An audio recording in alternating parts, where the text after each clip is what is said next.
بسم اللہ الرحمن الرحیم۔ السلام علیکم ورحمۃ اللہ وبرکاتہ۔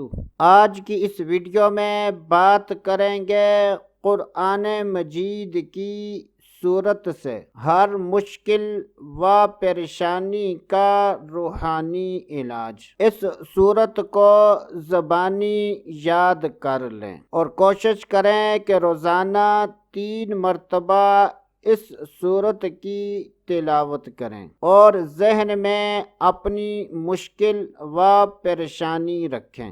جب تک آپ کی مشکل و پریشانی ختم نہیں ہوتی تو تب تک روزانہ 3 مرتبہ اس صورت کی تلاوت کریں تو انشاءاللہ عز و جل اللہ عز و جل کے فضل و کرم سے ہر مشکل و پریشانی دور ہوگی۔ وہ صورت یہ ہے سورۃ الماعون۔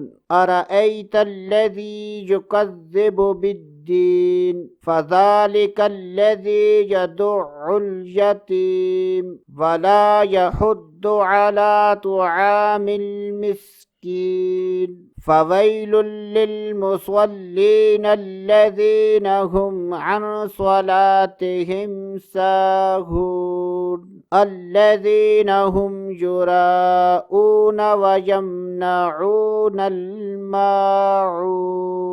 اگر ہماری تلفظ کی ادائیگی درست ہوگی تو انشاءاللہ عز و جل اس صورت کو تلاوت کرنے کی برکت سے ہماری مشکل بہت جلد حل ہو جائے گی۔ تو دوستو آج کے لیے اتنا ہی، اگلی ویڈیو تک اجازت، اللہ حافظ۔